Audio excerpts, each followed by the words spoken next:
Mengaji Hening bersama Dr. Fahrudin Faiz. Mari kita simak.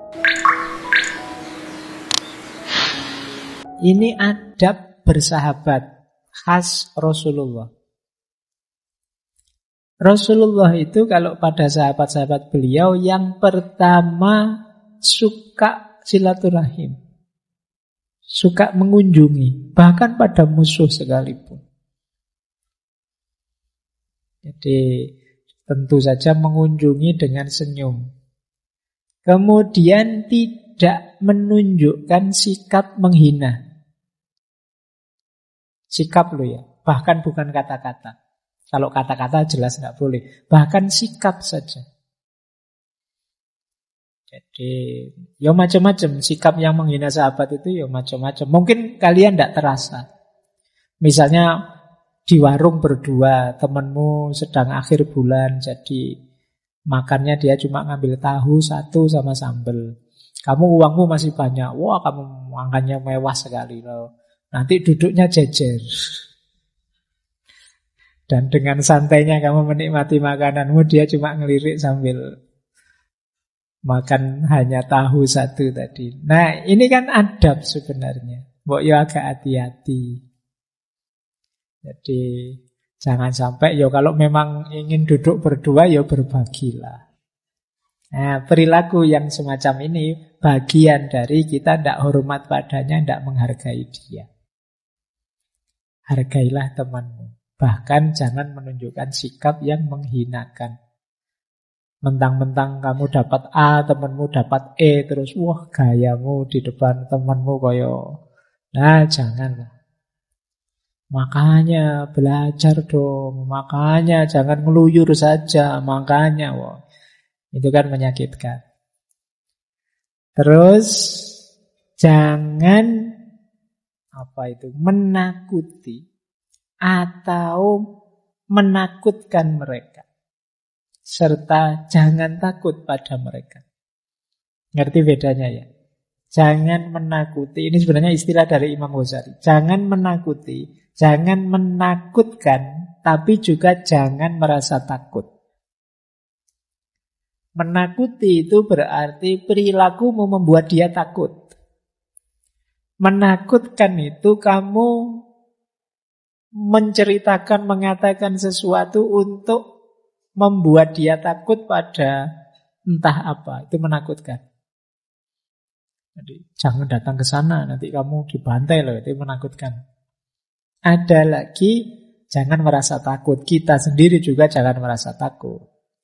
Kalau Islam itu kan prinsipnya unsur akhoka dzaliman au madzluman.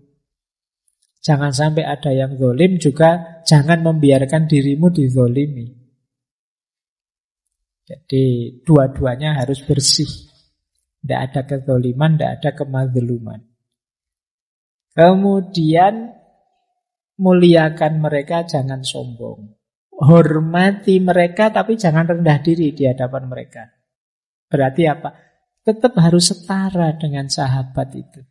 Jangan ada tinggi rendah. Kemudian jangan berlebihan, jangan egois. Tentu saja sopan santunnya dijaga. Ala pak teman aja, santai aja, ya enggak. Justru teman itu kalian harus menjaga sopan santun. Oke, ini adab bersahabat yang dilakukan oleh Nabi. Nabi itu meskipun pada para sahabat beliau yang hakikatnya murid-murid beliau, itu ya sangat menghormati, sangat menghargai. Baik, kita lanjutkan. Nah, ini salah satu contoh apa sih yang kita bisa berikan pada sahabat kita. Ini sabdanya Rasulullah ya. Yang pertama, tabassumuka fi wajhi ahika laka shadaqatun. Senyummu pada saudaramu itu sedekah. Wa amruka bil ma'ruf wa nahyuka anil munkar shadaqatun. Engkau menganjurkan dia melakukan yang ma'ruf dan melarang dia melakukan yang mungkar, itu juga sedekah. Kok punya teman kos malam-malam keluar mau kemana mas? Mau ngelitih misalnya. Mbok jangan. Iya. Iya, terus kamu larang, "Mbok jangan Mas, nanti ayo di kamar sini aja yuk, kita main catur apa-apa kalau memang bosen apa ngopi kemana." Nah, ini sedekahmu pada dia. Wa irsyadukar rajula fi ardi dholali laka sedekatun. Dan kalau ada orang tersesat kemudian engkau tunjukkan jalan, itu ya sedekah. Wa basaruka lirrijalir rodi'il basor laka sodakotun. Bahkan kalau ada orang buta kok terus kita tuntun, itu juga sodakoh. Bahkan wa imatotukal hajar wasyaukah wal azum anitorik laka sodakotun. Dan kalau engkau menyingkirkan batu, duri, tulang dari jalan, itu ya sodakoh. Jadi kalau kok tiba-tiba lihat pengumuman di TV, wah ada yang sedekah sekian miliar, ada yang sedekah. Saya mau sedekah apa ya Pak? Tidak punya uang. Kamu keluar ke jalan, bersihin batu-batu, bersihin duri-duri, itu ya sedekah. Atau yus kamu cari teman-temanmu terus kamu senyum-senyum di depannya. Ngapain kok senyum-senyum sedekah? Jadi ini karena saya tidak punya uang maka sedekah. Jadi kalau pas lagi Jumat itu kok lupa bawa uang, kotaan lewat. Nah, tidak bawa uang ini, kamu senyumin aja, senyum. Nah itu, ya itu sedekahnya. Baik, lanjut ya. Wa ifrohuka min dalwika fi dalwi akhika laka sedekatu. Jadi engkau menuangkan air dari embermu ke ember saudaramu juga sedekah. Kamu ditraktir teman misalnya ngopi bareng-bareng. Wah, dikasih kopi sak teko, dibeliin kopi sak teko. Kamu kan yang disodakoi, sekarang ganti mensodakoi. Kamu tuangkan airmu ke temanmu. Nah, ini sodako. Jadi ada banyak jalan kita berbuat baik pada teman kita, sahabat kita. Lanjut. Nah, ini menarik. Adab pada musuh atau orang yang kita benci, orang yang tidak disukai. Rasulullah punya khas cara untuk menghadapi orang yang memusuhi beliau.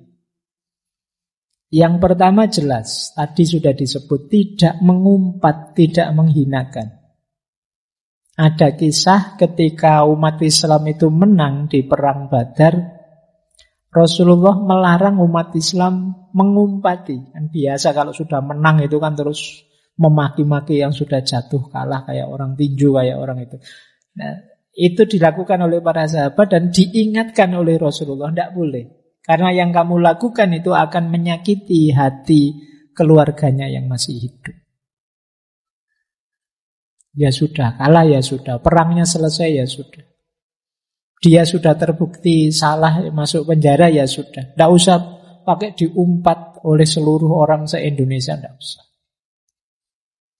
Jadi itu khas adabnya Rasulullah. Kemudian bahkan mendoakan musuh. Wah, ini berat. Ini mendoakan beneran juga, bukan mendoakan saya doakan kamu segera masuk surga saat ini juga ketemu langsung, tidak begitu. Itu mendoakan mati. Nah, tidak, Rasulullah memang mendoakan. Mungkin teman-teman masih ingat peristiwa di Taif itu kan, saat beliau dakwah ditolak, malah beliau dilempari batu, dikejar-kejar, sangat tersiksa. Sampai beliau bermunajat yang kalimatnya mungkin teman-teman masih hafal ya, in lam takun wadiban alayya fala ubali. Ya Allah, asal engkau tidak murka padaku, sesulit apapun yang aku alami, aku tidak peduli. Nah, ini sampai membuat Allah mengutus para malaikatnya disuruh mendatangi beliau.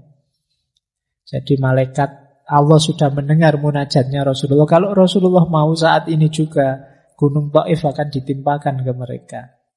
Tapi jawabannya Rasulullah ya tidak. Justru Rasulullah mendoakan, aku doakan agar anak turun mereka besok jadi orang yang paling beriman, yang paling banyak kontribusinya untuk Islam. Dan itu terjadi. Jadi ini namanya mendoakan musuh. Nah, ini berat. Kita biasanya sulit. Kalau mengumpat musuh gampang, mendoakan musuh sulit. Tapi Rasulullah mencontohkan begitu. mendoakan benar tetap ya, bukan. Sekarang kan kalian pakai saya doakan kamu biar dapat hidayah. Ah itu tapi nadanya nada merendahkan, tidak begitu. Didoakan beneran. Dan jangan melaknat musuh. Seperti apapun buruknya. Itu tadi yang saya singgung ya, hadisnya itu. Jadi satu ketika ada sahabat, qila ya Rasulullah, ud'u alal musyrikin. Wahai Rasulullah, berdoalah pada orang-orang musyrik. Berdoalah agar mereka ditimpa musibah. Berdoalah agar mereka hancur. Berdoalah agar mereka. Jadi ada sahabat yang minta Rasulullah berdoa begitu. Yang kadang-kadang kan belakangan saya lihat beberapa ada yang ingin itu. Semoga laknat Allah atas kalian. Tunggu saja bencana musibah akan menimpa kalian.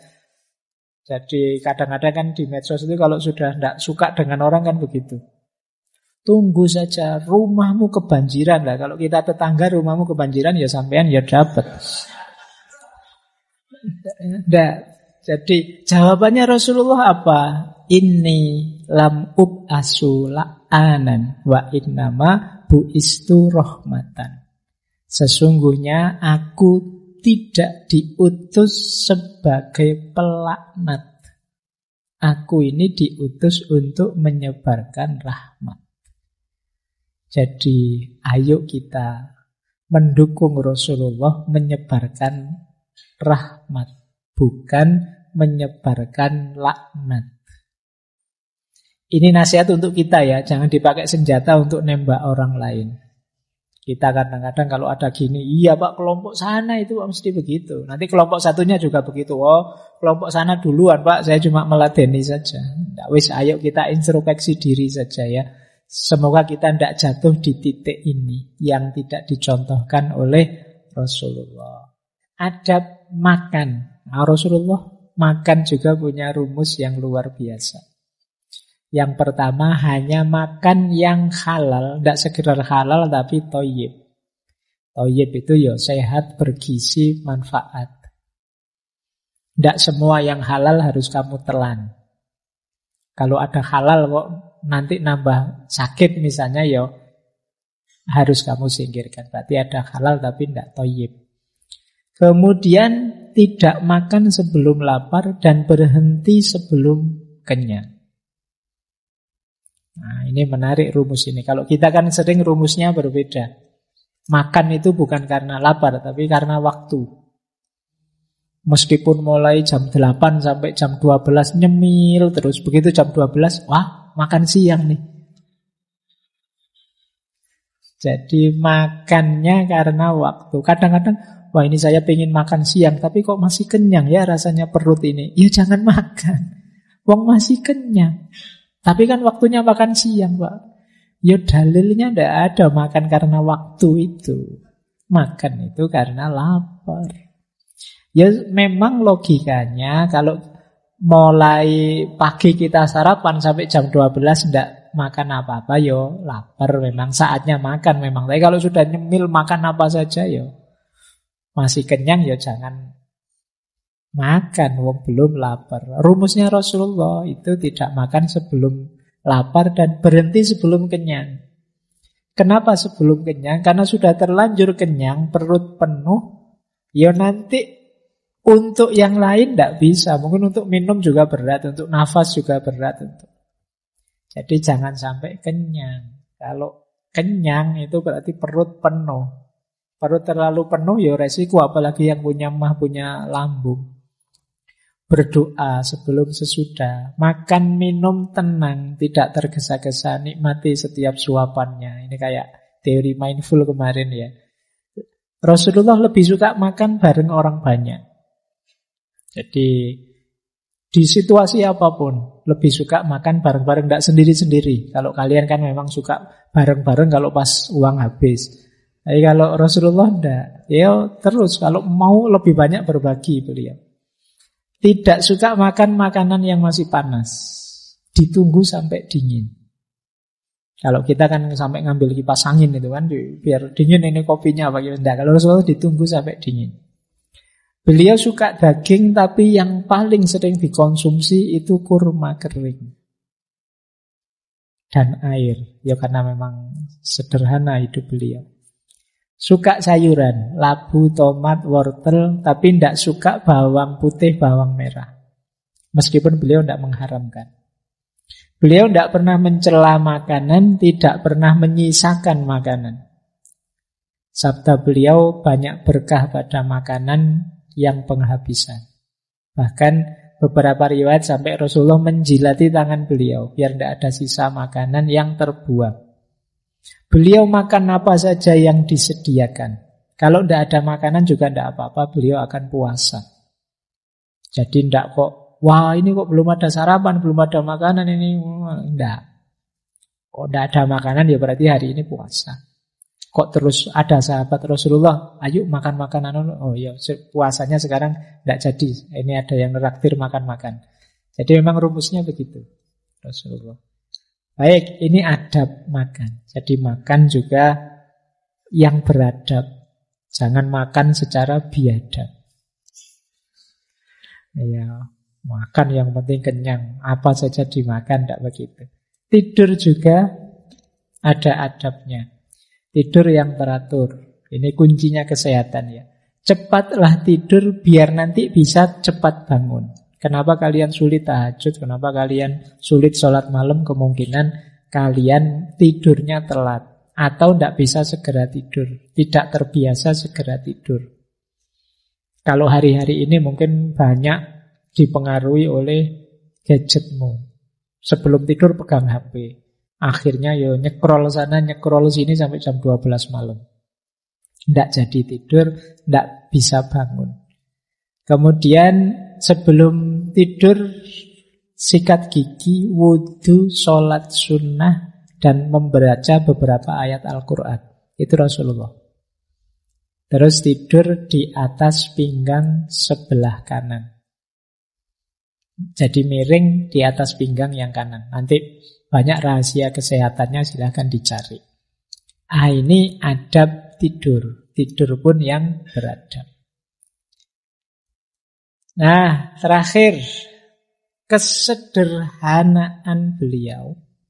Ini yang tadi saya sebut ya. Ini hidup minimalis gaya Rasulullah.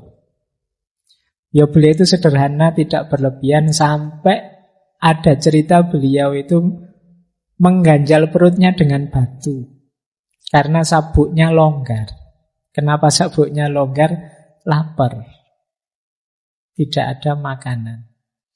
Tempat tidur beliau dari pelepah kurma, kemudian di atasnya ada kulit yang disamak. Bayangkan ya, pelepah kurma mungkin kayak apa ya? Kayak pelepahnya kelapa kalau teman-teman itu, tapi lebih rapat. Nah, di atasnya ada kulit kambing yang disamak. Jangan dibandingkan dengan spring bedmu, jauh. Ya. Terus beliau juga tidak malu kalau misalnya naik di atas keledai atau membonceng orang di belakang beliau, tidak masalah. Jadi mungkin kalau hari ini Gojek ya, kalian naik Gojek juga tidak apa-apa.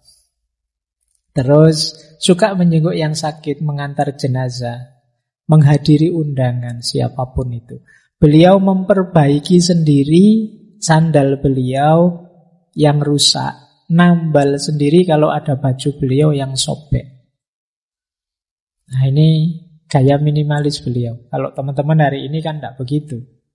Sepatu saja kan masih bagus ya. Sekarang kan sudah tidak zamannya Pak. Ganti merek Pak. Trennya bukan ini Pak. Saya tidak tahu teman-teman di rumah ada berapa jumlah sepatu. Ada berapa jumlah baju. Nah kalau Rasulullah bahkan sampai nambal sendiri, menjahit sendiri. Beliau suka membantu pekerjaan rumah tangga istri-istri beliau. Beliau suka memberi salam meskipun pada anak kecil. Beliau kalau duduk egaliter. Jadi sebenarnya yang kayak gini tidak terlalu sunnah. Kalau sunnah saya di tengah-tengah. Rasulullah tidak gaya kayak gini ya. Kalau ngobrol ya di tengah-tengah. Lebih setara. Oke. Baik, sudah jam 10. Saya kira itu dulu ya. Ini sebenarnya masih panjang, masih banyak yang harus kita bahas tentang akhlak ini. Kitab-kitabnya banyak. Jadi pesan saya begini. Ada filosof Muslim kontemporer, namanya Yasir Auda. Beliau nulis buku tentang maqasid syariah. Di antaranya menjelaskan tentang meneladani Rasulullah ini. Jadi meneladani Rasulullah itu ya tentu saja kita semua ingin meneladani Rasulullah. Tapi penting juga kita sadari tataran-tataran dalam hidupnya Rasulullah. Jadi Rasulullah itu Nabi dan Rasul sekaligus manusia, sekaligus orang Arab zaman itu. Kebiasaan-kebiasaan Rasulullah sebagai Nabi dan Rasul harus kita ikuti. Ini yang disebut sunnah. Tetapi kebiasaan-kebiasaan beliau sebagai manusia, kalau bisa kita ikuti, tidak masalah, tidak apa-apa. Utama saja. Tapi yang tidak mengikuti tidak berarti kalah utama dengan yang mengikuti. Contohnya misalnya, Rasulullah itu suka baju warna hijau misalnya. Beliau suka baju warna hijau meskipun lebih sering pakai baju warna putih, kata Imam Ghazali. Nah, Pak, saya kok sukanya warna merah ya Pak? Berarti saya tidak sunnah. Yang sunnah yang suka warna hijau. Ini kegemaran kemanusiaan. Kalau kebetulan kita cocok dengan warna hijau, alhamdulillah. Tapi orang yang tidak gemar warna hijau tidak berarti lebih rendah dari kita yang gemar warna hijau. Kita tidak boleh merasa, aku lebih sunnah dari kamu, aku lebih suka warna hijau, kamu tidak begitu. Jadi ada Rasulullah sebagai orang Arab misalnya. Orang Arab zaman itu misalnya cara berbajunya pakai jubah. Kalau kita di Indonesia kan pakai sarung. Kalau kita berkenan pakai jubah, cocok, merasa sreg, tidak masalah. Tapi yang tidak pakai jubah tidak berarti lebih tidak mulia dari kita. Wong itu adat, kebiasaan, tradisi. Terkhusus yang memang harus kita ikuti, yang berhubungan dengan wahyu, perintahnya Allah, risalah kenabian. Kalau ini harus kita ikuti. Tapi yang sifatnya manusiawi kita ikuti alhamdulillah. Tapi yang tidak gemar, tidak ikut ke situ tidak berarti nilainya lebih rendah dari kita yang mampu mengikuti. Ini nanti bisa teman-teman kiaskan macam-macam. Kayak tadi jubah, mungkin gaya makan beliau, mungkin beliau makannya kurma, makanya pakai 3 jari. Kalau teman-teman pas makan apa pakai 3 jari tidak masalah. Tapi kalau pas makan bubur ayam sulit kalau pakai 3 jari. Dan jadi ini perlu membacanya lebih detail ya. Kadang-kadang ada orang yang merasa aku lebih sunnah karena aku pakai baju kayak Rasulullah, aku punya jenggot kayak Rasulullah, aku punya. Nah, yang kayak gini yang mungkin bagi saya agak mispersepsi. Jadi boleh kok saking cintaku pada Rasulullah tak panjangkan jenggotku sebagaimana itu. Atau saya pakai jubah, tidak masalah. Kalau saya kok sulit ya Pak manjangin jenggot, saya sudah mati-matian cuma eceran terus yang keluarnya, tidak bisa banyak karena mungkin gen dan macam-macam. Tidak apa-apa. Bukan berarti yang berjenggot panjang lebih mulia dari yang tidak. Jadi kemuliaan kan tidak dari situ menghitungnya. Kalau sekedar dari jenggotnya Karl Marx juga jenggotnya panjang. Ya kan, ukurannya tetap bukan itu. Makanya monggo saja. Berarti nggak boleh jubah. Monggo. Kalau senang pakai jubah monggo. Yang tidak suka misalnya sumuk jadi tidak nyaman, saya tidak khusyuk Pak kalau karena panas akhirnya monggo saja. Itu bagian dari kebiasaan Rasulullah sebagai manusia, sebagai orang Arab. Kecuali yang ini tadi yang berhubungan dengan risalah. Terima kasih sudah menyimak. Semoga channel Mengaji Hening bersama Dr. Fahruddin Faiz selalu bisa memberikan ilmu, motivasi, dan kebermanfaatan. Salam sehat dan bahagia.